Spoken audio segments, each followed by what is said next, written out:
Hello everybody, welcome back to my channel. My name is Nick Kyogre Kawhi, and we are here today for IBA Season 4, the draft analysis for my team, the Lansing Leafeons. If you guys don't know what IBA is, it's a draft league started by the one and only Slightly Salty and has grown and grown. We are on the 4th season of the regular 6v6 Pokemon Sword and Shield Draft League that we do here. We've also done VGC. We've also done Little Cup. We've also done randomized, just absolutely crazy, crazy randomized draft league. So, and everything in between that we do here. It's run, again, started by Slightly Salty, and now myself, W3S7, JV, and Monkferno are all kind of the moderator team that helps keep the IBA going the way it does. Big shout outs to JV for the artwork here. He's the one who makes the IBA logo, the one who made all this fantastic draft analysis layout. He'll be the one who has made all the artwork for this season, just the IBA general artwork. And shout out to The Shady Past, my buddy, who made this Lansing Leafeon logo for me. Definitely got to give shout outs to everybody who, helps make this kind of stuff happen, because you might look at all this amazing artwork, but it's not me. It's not me doing this. I'm just the man, the coach of the Lansing Leafeons. And the Lansing Leafeons have drafted some awesome Pokemon this season. So the way this draft works is there was 20 different points, basically, or tiers. Each Pokemon was given a tier, ranked 20 through 1, and that's essentially their assigned point value. We had a certain amount of points to spend. I honestly don't remember what the total was. I'd have to go. Well, I mean, if you add up all of my points, we'll find out. But I don't know off the top of my head. Okay, so it was 120 points we had to spend throughout this entire draft. There's 11. You could pick between 10 or 11 Pokemon. So depending on how much you wanted to spend, you could only have 10 Pokemon and spend a little bit more, or have 11 Pokemon and spend a little bit less per pick. So without further ado, I'm going to go right into the picks after this, but please be sure to like this video if you enjoy my content, and specifically if you're excited for IBA Season 4, leave a comment down below letting me know after you watch this video what your favorite Pokemon was, and let me know that you're hype about IBA Season 4 if you are, and if you like my content that I make for Draft League, because I have a lot of fun. Draft League is one of the most fun things that I do here on my channel for me personally. So I'm really enjoying the support having you guys out here. So please be subscribed if you aren't already, so that way you don't miss a single thing, and you can show support for me and what I like to, the content I like to make. So I make it for you guys and for myself so that I can enjoy it and you can enjoy it. Everybody has a good time. So without further ado, we're going to get into pick number 1. Right off the rip, I went ahead and grabbed Garchomp. And you're wondering how I got Garchomp. Such a good Pokemon. You think it would go pretty quick. Well, it did go pretty quick because I was round 2. I basically had the second pick overall in the draft. The first pick went to JV, and he grabbed Dragapult. I honestly wasn't eyeing Dragapult. I was honestly I really wanted to use Garchomp even from the beginning. It was really one of the main Pokemon I wanted to use. Going into this, I knew I wanted Garchomp, and the only other thing I knew I wanted was Tapu Fini. So I was hoping by round 2 I could get Tapu Fini. Didn't unfortunately happen. I'll show you my round 2 pick in a second, but the reason I wanted Garchomp is its speed tier. It's slightly above base speed 100, so it means it outspeeds a lot of crucial things that are right around that 90 to 100 base speed stat. It gets a variety of good moves, Scale Shot and Swords Dance to set up and sweep. It also can be bulky. It's got rough skin ability. You put some bulk and a rocky helmet on this thing, and if you get touched by any physical attack, you're doing big chip damage to the enemy opponent Pokemon trying to knock you out. And again, good typing with Dragon and Ground is fantastic for an offensive typing. Does have some big weaknesses to Fairy and Ice that I kind of wanted to counter. So specifically, that's why I wanted Tapu Fini to help block those Ice and Fairy weaknesses. And Tapu Fini is just a great bulky Pokemon to have as a switch-in if I needed to get Garchomp out of there safely. Also can set up Misty Terrain, which would have been able to block Garchomp from being burned. Again, unfortunately, my round 2 pick is not Tapu Fini, it is Rotom Wash. Tapu Fini got picked way before the draft came back to me to make my second pick. But Rotom Wash I felt was good because it's just a really good water and electric type, being immune to ground, being with its levitate ability, makes it a fantastic pick. It can be bulky, it can be decently offensive. It's got good momentum with its move Volt Switch to do damage and switch out of battle into another Pokemon. It gets moves like Toxic and Defog, and again, Volt Switch are kind of some staples of the Rotom Wash set. So I can get hazards off the field, I can pivot around to reposition myself, and you know, have the opportunity to be a little bit bulky if I want to soak up hits, maybe be a little bit more offensive if I feel like I need to be. So, and again, also to cover for those ice weaknesses that I was really worried about. Still have the weakness to Fairy with Garchomp, so I didn't really have a Pokemon yet to counter that Fairy weakness, which leads me into the reason why I picked Ferrothorn. As you can tell, Garchomp was worth 19 points, Rotom and now Ferrothorn both worth 14 points, so out of my 120, I was already down to 73 points after my first 3 picks. So I was kind of spending a little bit heavy here towards the beginning, but you know, you want to buy the more expensive Pokemon in a draft at the beginning because everybody kind of starts from the highest and for the most part will work their way down to smaller points later on in the draft. So I didn't want to lose my opportunity to pick up Ferrothorn. I felt like it was a really good addition to my team, adding an additional way I can set up hazards like Stealth Rocks and Spikes, really bulky, allowing myself to switch out Garchomp on those Fairy-type Pokemon and do big, super effective damage with the Steel type that Ferrothorn has to those Fairy-type threats to Garchomp. So again, it helps counter Fairy-types. Another way I can set up hazards, just a really defensive Pokemon that can kind of be hard to knock out without a Fire or strong fighting type attack. So I have experience using Ferrothorn. I think it's a really good mon, and I'm hoping I can use it well this season. So next up, I went ahead and picked up Galvantula. At this point after Ferrothorn, I really didn't know what I wanted to do with my team, but I felt like Galvantula gave me a lot of good options, and I want to shout out Kershaka for kind of pointing out that I almost always draft Galvantula. I drafted it in a previous season of ABL, Season 3, and I think multiple other seasons of IBA I've had it on my team as well. I just think it's really good. It's got a good speed tier. It's very fast. It's very offensive.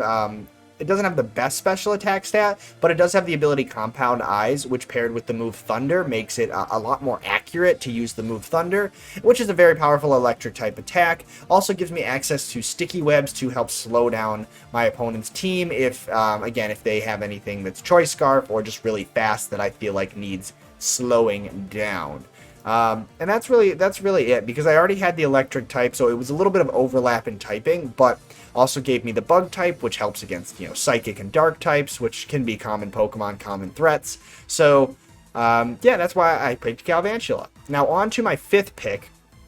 I really wanted a ghost type and a fairy type, and when I realized that Mimikyu was still up on the board, and honestly, I thought it was a good value pick for only 11 points, it gave me the typings I was looking for. Ghost type, I specifically wanted to block the move Rapid Spin, which again, if you don't know, Rapid Spin allows the user to get rid of hazards on its side of the field. So if I want to set up my Stealth Rocks and Spikes with Ferrothorn and Garchomp, then I need something to stop my opponent who might have Rapid Spin from trying to get rid of those hazards. So switching in a Ghost type like Mimikyu can block the opponent from going for the normal type move Rapid Spin, and then has just really strong setup potential with its Swords Dance and Disguise ability. Disguise allows it to basically take a hit without taking really any damage. It only takes like 25% of its health when Disguise breaks, but obviously could be way less damage than something that might potentially one-shot Mimikyu without that Disguise. So allows you to set up your attack with a move like Swords Dance, and honestly has a pretty decent speed tier. Pretty fast, I think base 90 or 95. Let me double check that here. It is going to be 96, which actually a lot of Pokemon hit that 95 speed tier. So 96 is meaning I'm going to outspeed a lot of those common things that are that 95 base speed. So Mimikyu is a great pick. I think it also has priority Shadow Sneak, and I think priority is something that priority attacks is not something I've previously prioritized very well in my drafts, is what I was trying to say. So I was very happy with the Mimikyu pick. And on to my 6th pick, I wanted another like ground switch-in besides Rotom. I didn't want to be so weak to ground attacks. I also felt like having a dark type on the team would be really, really helpful. So went ahead and drafted Galarian Moltres. I wanted a flying type. I wanted another dark type. I wanted a special attacker. So Moltres fills those roles very, very well for me. I've never really used Galarian Moltres that much besides in like VGC. Haven't used it in singles, and I know it's not the best Pokemon, but it was only worth 9 points. I felt like for 9 points, it was a fairly solid pick. It also has U-turn, so it does have ways to give myself momentum. It has taunt, so it has some ability of like maybe blocking, stopping somebody from setting up or stopping somebody from setting up hazards. So that's kind of the utility that Moltres brings to me. But overall, kind of a low point pick that I wanted to grab though. Next up, we have another dark type and a fighting type Pangoro, which is just a little bit slower of a Pokemon, but a really strong physical attacker. And I realized actually midway through the draft, there was a strong dark type that got picked up, and I know JV wanted it. I don't remember what the dark type was, but I was like, why is Jay so interested in this dark type? And I realized, or at least in my mind, he didn't say this himself, but I was like, oh, he probably wants something that has a stab knockoff. Knockoff is one of the best moves in the game, especially when we're talking about single battles. Being able to catch something on a switch in, or in general, just be able to remove its item is really good. And having a dark type Pokemon that has access to knockoff means it gets that same type attack bonus, stab bonus, which means it's going to do even more damage. And coming off something from a Pangoro does a lot of damage. It also has momentum, such as Parting Shot, so I can switch it in, go for Parting Shot, lower the opponent's Pokemon's attack and special attack, and switch right out onto there into something else. Also a little bit of priority from Bullet Punch, and again Taunt and Knockoff. So a lot of things that Pangoro brings to the team, plus that fighting type. It also gets the ability Scrappy, which means means that Pangoro can hit ghost types with moves that otherwise couldn't hit ghost types, like close combat, like those fighting and normal type attacks. So it's just all three of Pangoro's abilities are really good and viable. So that's going to make my opponent have to guess each week in preparing for my team which Pangoro ability and set am I going to run. So I like having options to choose from. Next up, I went ahead and increased the points a little bit. I kind of saved some points by going low with Moltres and Pangoro.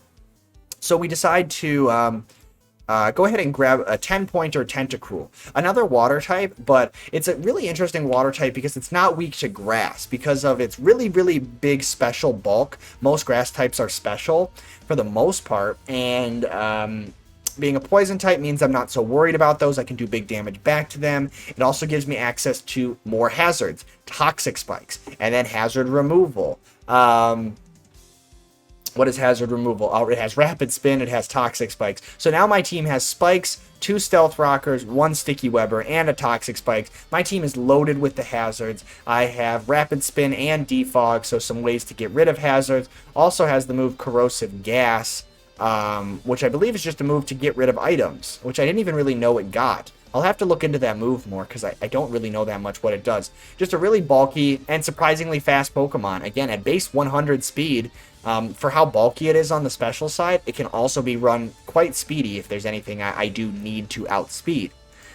Next up, again, we kind of went cheap there in the middle of our draft, so we had a lot of points left over, and I really felt like I needed a fire type. I did not have a fire type whatsoever, and I saw Darmanitan sitting there at 12 points. I was like, Darmanitan for 12 points seems fantastic in my opinion. Darmanitan is fast, hits like a truck, often can be given the Choice Scarf if I want, and Choice Scarf can do things like Earthquake, U-turn, Flare Blitz. So U-turn for the momentum to just hit something with some chip damage and switch right on out if I'm being threatened, or just smack something really hard with that Earthquake or Flare Blitz. Plus it's plethora of other coverage moves as well.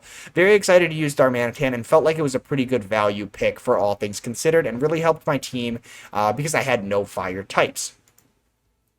Now, the second to last pick, I was kind of eyeing a Psychic type the whole time. I realized I got to the end of the draft, and I did not have any Psychic type. There wasn't a lot left to pick from, especially at the low tiers. I was thinking at one point I wanted Gardevoir, but Gardevoir would have been an overlapping type with Fairy. But Espeon's nice because it does get both Dazzling Gleam and Psychic, so it can have Fairy type coverage to hit those Dark types, as well as having moves like Calm Mind and Baton Pass. It's got quite a bit, and it can be a cleric with Heal Bell and Wish, so it can help support my team. Magic Bounce is also a fantastic ability for, again, I think it could be a really, really solid support Pokemon. As well as potentially offensive on the special attacking side. So I think Espeon's got a lot of potential, and I felt like it was the best Psychic type Pokemon I could get for that amount of points of what was left over at that time. Because at the end of the draft, the pickings get pretty slim. So I only had 3 points left, so I was looking down in the 3-point tiers, not a whole lot down there. But I saw a Dubwool, and this was now, I was like, oh, I have no normal types on my team. I have no ghost type switch-ins. Having a normal type potential, if my opponent has a really strong ghost Pokemon, I really wanted to have a normal type Pokemon that I could just switch in and basically, again, and have that ghost type move do no damage. Dubwool can also do some scary things with Cotton Guard and Body Press. So I thought for 3 points, it's actually a 3-point Pokemon that I would use. So overall, super, super happy with my team. One of the very cool things about my team is there's very little overlapping weaknesses. I at least have an equal amount neutral or resistances to everything I'm weak to. So everything that I'm weak to, I have something that resists it or is immune to it. I have no kind of like overwhelming weakness to one type. My team is very balanced as far as defensive typings. I feel like I have a lot going for my team with hazard setup, hazard removal, priority, support, offense, bulk, speed. You know, I feel like my team has it all. So now I feel like it's just on me as a coach to prepare, bring the right Pokemon, and play right with those Pokemon every single week. So if there's any fun strategies or sets that you would like to see me run this season in IBA Season 4, let me know in the comment section down below, because who knows, you know, I might try out some wacky sets sometime in the season. If I'm either losing really bad or winning really bad, I might just start mixing things up for fun, if it doesn't really matter one way or another. So definitely leave your thoughts about my team in the comment section down below. I personally think for those reasons that I just said, it's a really, really strong draft. So I'm really curious to know what all the other IBA coaches, I know you guys IBA coaches are going to be checking out this video. Let me know your thoughts down in the comment section below, and all the other viewers too. I really am just kind of curious to hear your opinions now that I finally got to share my team with the rest of you. So IBA Week 1, the first battle, will be up on my channel next Saturday, a week from today, same time, 10 a.m. If you don't know, IBA battles and all IBA videos go up on Saturdays at 10 a.m. across all of the coaches' channels. So we try to keep it consistent so you know where and when to find all of us. So make sure you go check out all the other coaches that are linked in the description down below. Thank you guys so much for watching this video. I'm super pumped for the season, if you can't already tell my excitement. So yeah, just thank you guys so much, and I really appreciate all the support, and I will catch you guys next Saturday for our Week 1 battle. Wish me luck. Perfect.